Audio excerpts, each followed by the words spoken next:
생물에게 어떤 영향을 끼친다 그랬잖아. 환경이 생물에게 영향 끼치는 걸 작용이라고 해요? 반작용이라고 해요? 작용이라고 하죠. 그 작용하는 것들 중에 첫 번째 비생물적 요인에 해당하는 빛이라는 비생물적 요인이 생물들에게 어떤 영향들을 끼치고 있나를 볼 건데 빛은 세 갈래로 갈라집니다. 첫 번째가 뭐냐면 빛의 세기, 세냐 약하냐. 빛이 세면 생물이 어떻게 되고 빛이 약하면 생물이 어떻게 되고 이런 것들을 보는 거고 두 번째로 빛이 파장이라는 게 있는데 좀 이따 이제 그림으로 보여줄게요. 빛의 파장. 빛의 파장에 따라서 생물이 또 어떻게 달라지는지 얘기할 거고 세 번째가 빛이 오랫동안 비치는 계절이 있습니다. 여름이잖아. 여름인지 내가 생물 입장에서 지금이 여름인지 겨울인지 어떻게 알아? 달력 보면 되죠. 다람쥐가? 잠깐만요. 다람쥐가 막 달력 보고 와. 여름이네. 도토리가 익어가는 계절 일어나요? 그런 거 아니잖아. 생물들은, 식물들은 또는 또 다른 생물들은 어떻게 계절을 감지할까요? 계절을 감지하는 키워드가 바로 1조 시간입니다. 하늘에 태양이 얼마나 떠 있냐를 감지해서 지금이 몇 월 달인지 대충 여름인지 겨울인지를 판단하는 거야. 해가 언제 길어요? 여름과 겨울 중에. 여름이 해가 길잖아. 겨울은 해가 짧죠.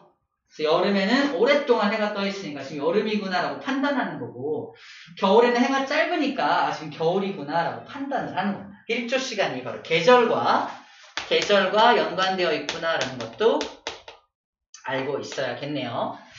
자, 첫 번째로 이제 빛의 세기에 대한 얘기를 할 건데 봐봐. 자, 이 녀석은 양지식물이고 이 녀석은 음지식물입니다. 예를 들어볼게요. 햇빛이 강하게 내리쬐고 있는 여름입니다. 여름인데 숲이 있는데 숲에 엄청 커다란 나무들이 막 살고 있어요. 엄청 커다란 나무들이 살고 있습니다. 이 A라고 하는 나무들은 강한 빛을 받으면서 엄청나게 많은 광합성을 하면서 사는 식물들이에요. 이런 식물들을 양지식물이라고 해요. 양지식물. 양지라는 말이 양지 바른 곳, 햇볕이 많이 드는 곳을 양지라고 불러줍니다. 양지의 반대말은 음지라고 해요. 음지. 햇빛이 잘 안 드는 곳을 음지라고 해. 여기가 햇빛이 잘 안 들어요. 이쪽 부분이. 왜냐면 얘가 다 햇빛을 다 가져가니까 밑에는 그늘이 질 거 아니야. 이 그늘 지는 부분들을 음지라고 합니다. 이 음지라는 곳에도 식물이 살까 안 살까? 산다니까? 식물이 살아요. 음지는 완전 깜깜할까? 그렇진 않죠. 빛이 아주 약한 빛이지만 존재하잖아. 문제. 양지식물 A, 여기 살고 있는 음지식물 P 중에서 누가 더 생명력이 강할까요? B. 찍는 시간. B.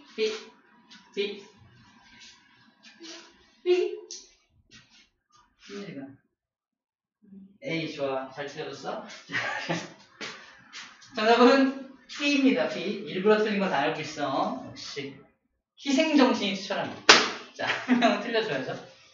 이게 생명력이 뭐냐면 환경이 변하더라도 잘 살아남을 수 있는 것들을 생명력이 강하다라고 표현을 하거든요. 양지식물은 항상 잘 먹고 잘 살았지. 그래서 이 녀석들은 햇빛이 사라지거나 또는 한동안 햇빛이 없는 환경에 달하게 되면은 죽어버립니다. 하지만 음지식물들은 원래 꿋꿋하게 살고 있던 것들이잖아. 그래서 조금 햇빛이 사라지더라도 잘 버텨요. 잘 버티다가 아주 약한 빛만 오더라도 잘 살아갑니다. 그래서 얘네들이 생명력이 훨씬 더 강하게 되는 거야. 여기 나와 있는 산세베리아가 바로 그 음지식물의 대표적인 것으로 소개가 되어 있고요. 소철이라는 것이 양지식물로 소개가 되어 있습니다. 그래서 숲의 위쪽이라는 게 여기가 위쪽을 말하는 거고 이쪽이 아래쪽을 말하는 거야. 숲의 위쪽에는 강한 빛에 적응한 양지식물이 잘 자라고요. 숲의 아래쪽에는 음지식물이 자라게 되는 겁니다. 자, 이제 숲으로 놀러가 봅시다. 숲에 갔더니 엄청 큰 나무들이 저 위에 다 울창하게 있어요. 밑에 보니까 되게 조그만 나무들이나 풀들만 자라고 있습니다.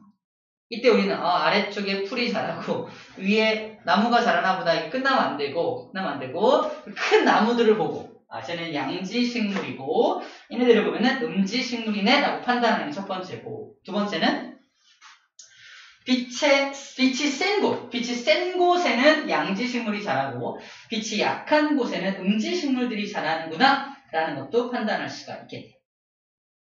빛의 세기가 식물들의 종류를 결정하는구나 라고 판단할 수 있습니다. 자, 빛의 세기에 따라서 A라는 식물은 위에 있고 B라는 식물은 아래에 있다. 바로 양지식물의 위치와 음지식물의 위치를 빛의 세기라는 것을 가지고 분석할 수 있다. 그 얘기를 하고 있는 거예요. 자, 양지식물의 잎과 음지식물의 잎을 하나씩 뚝뚝 따봅시다. 양지식물의 잎과 음지식물의 잎을 따봤더니 이런 식으로 잎이 좀 달라요. 봐봐. 양지식물의 잎은 진짜 두꺼워요. 엄청 두껍고 음지식물의 잎은 되게 얇아요. 두꺼운 이유는 뭘까? 봐봐. 여기를 체크. 울타리 조직이라고 합니다. 초록색으로 되어 있죠. 초록색으로 되어 있는 저 조직은 왜 초록색일까요? 광합성을 할 수 있는 곳이라서. 광합성을 할 수 있는 조직에 해당하는 울타리 조직이 어디가 더 두꺼워요? 제가 훨씬 더 두껍죠. 왜? 빛이 많으니까 이 많은 빛을 이용해서 굉장히 많은 양의 광합성을 할 수 있도록 울타리 조직이 무려 2층으로 되어 있어요. 울타리 조직이 위에 층, 아래층 2층으로 되어 있으니까 잎이 두꺼울 수밖에 없겠죠. 양지식물의 잎은 뚝 따면 잎이 좀 두꺼운 편입니다.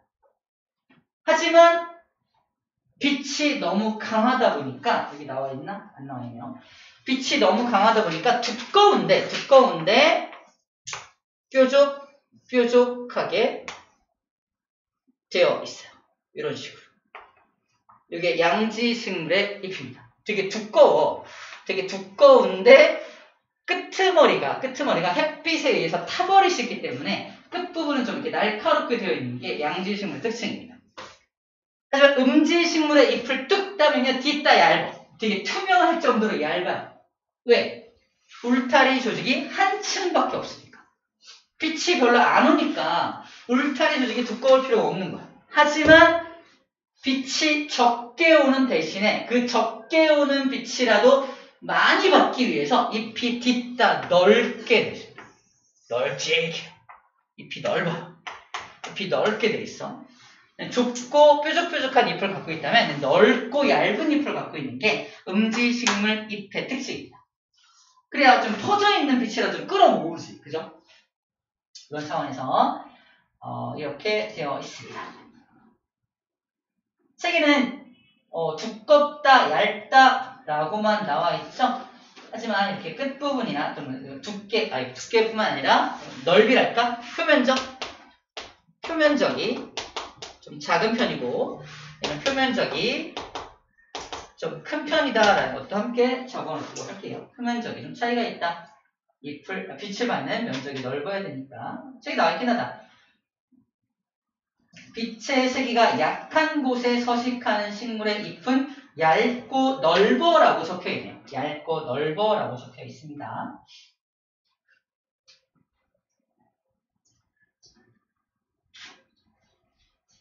자, 그래서 이렇게 양지식물의 잎을 양엽이라고도 말합니다. 양지식물의 잎 옆자 양엽, 음지식물의 잎을 음엽이라고 불러줍니다.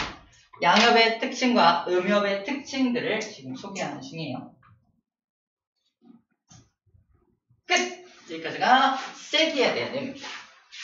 두 번째, 파장. 자, 파장에 대해서 이해하려면 먼저 빛에 대한 이해가 좀 필요합니다. 빛의 파장.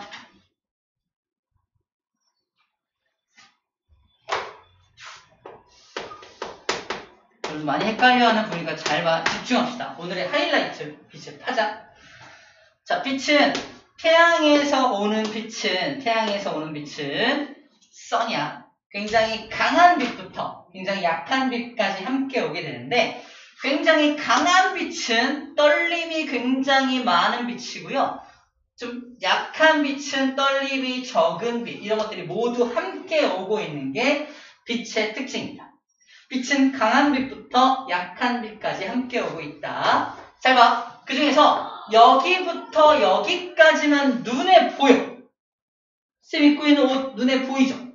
우리가 선생님 몸을 맞은 빛이 여러분들 눈에 들어갈 때 요만큼의 영역에 해당하는 빛이 들어가면 눈에 보여. 여기가 빨간색부터 빨주노초 파남보 보라색까지 보이는 겁니다. 저기를 뭐라고 하냐면 보는 게 가능한 곳 가시광선 영역이라고 불러줘요. 가능하다. 뭐가? 보는 것이 가능한 광선 가시광선 영역이에요. 빨간색부터 보라색까지 눈에 보입니다. 그래서 무지개가 빨주노초 파남보로 보이게 되는 거야. 하지만 빨간색과 보라색보다 더 에너지가 적고 에너지가 많은 빛이 같이 오고 있죠.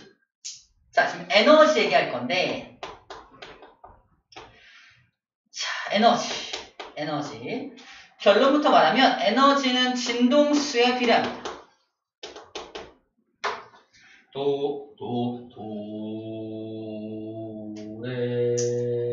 레미 그렇죠? 봐봐. 앞에 선생님이 처음 자리부터 양역과 응협에 대해 강의할게요. 잘 듣고 있나요? 벌써 자고 있어? 선생님들 낮은 음으로 강의하시는 분은 좀 졸려요.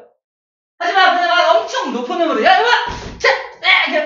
하면 그렇죠? 약간 좀 높은 음으로 강의를 해주시면 솔톤으로 강의하면 약간 덜 졸려. 이유가 뭐냐면 에너지의 차이.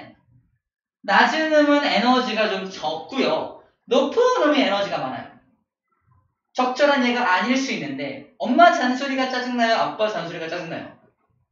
알았어요. 아무튼 이게 엄마의 목소리가 약간 고음이시라서 그런 건 아닐 테죠. 아무튼 그런데 중요한 건 고음이 에너지가 많다. 고음의 특징이 이겁니다. 떨림이 많은 게 고음입니다. 에너지가 바로 진동수하고 비례한다라는 말을 하는 거예요. 이걸 빛으로 환산하면 보라색이 에너지가 많고 빨간색이 에너지가 좀 적은 겁니다. 그래서 빨간색부터 보라색의 에너지에 해당하는 것만 눈에 보이고 이걸 벗어난 에너지는 이쪽에 에너지가 많은 거죠. 이쪽은 중간 에너지고 이쪽은 에너지가 적은 거거든. 그때 중간 정도 에너지만 눈에 보이고 양쪽 에너지는 눈에 보이지 않는다는 뜻입니다. 자, 이때 빨간색을 한자어로 적색이라고 하고요.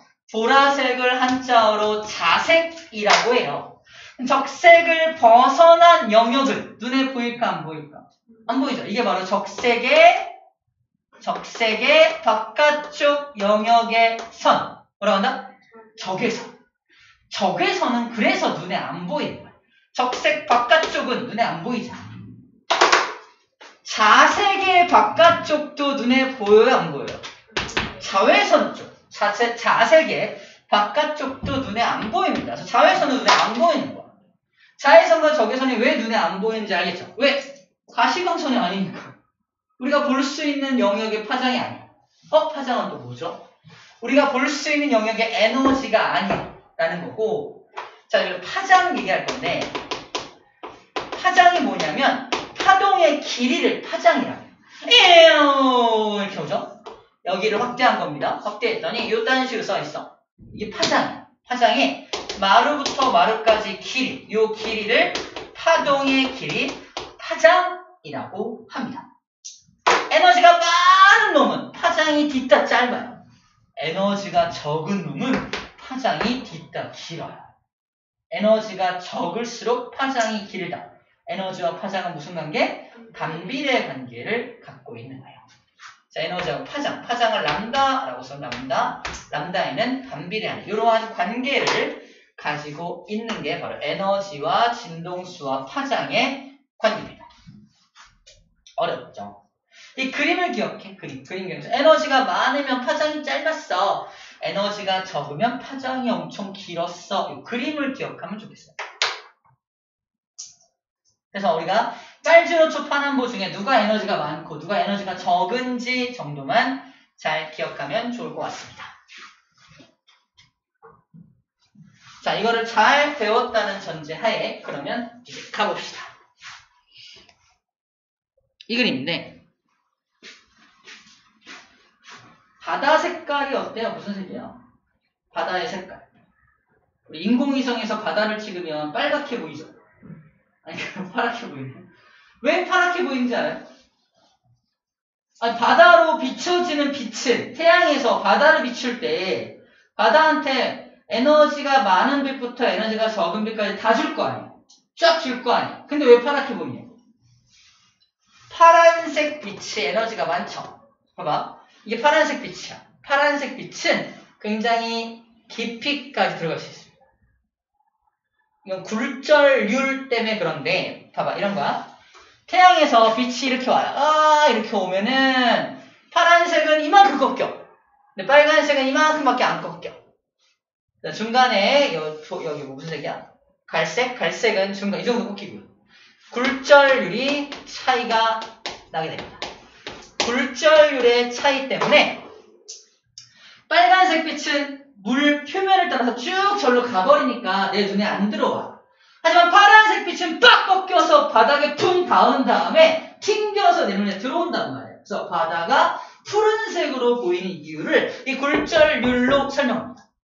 굴절률로 설명해요. 굴절을 더 많이 하는 게 파란색 계통이니까 파란색이 이제 내 눈에 보인, 반사되어서 내 눈에 보인다는 거예요. 이건 우리가 바다가 파란 이유에 대해서 설명할 때 설명하는데 중요한 건 이제 생물의 입장에서 생각해보자. 내가 깊은 바다에 사는 생물이야. 나한테는 항상 어떤 빛만 옵니까? 파란 빛만 와요. 여기서 우리 배경 지식 하나만 배웁시다. 배경 지식. 식물의 잎이 초록색인 이유가 뭔지 알아요? 식물의 잎이 왜 초록색인지 압니까? 엽록제 색깔이 초록색이어서. 왜 초록색이지? 초록색 색소가 있어서. 맞아요. 초록색 색소가 있으면 빛을 흡수하잖아. 문제. 초록색 색소를 가진 요 식물의 잎은 왜 초록색으로 보이냐? 다시. 어디서 보이는 거지? 봐봐. 쟤는 분명히 광합성을 해야 되죠. 광합성할 때 이용한 빛이 초록색이 아니기 때문에 그래요. 봐봐. 이 들고 있는 이 분필이 빨간색인 이유가 뭔지 알아요? 빨간색 빛이 반사돼서 내 눈에 들어오기 때문이에요. 그럼 얘 입장에서는 빨간색을 반사하니까 얘한테 빨간색이 들어간다. 빨간색이 흡수가 안 돼. 흡수가 안 되고 빨간색을 반사시키는 거야. 똑같은 이유야.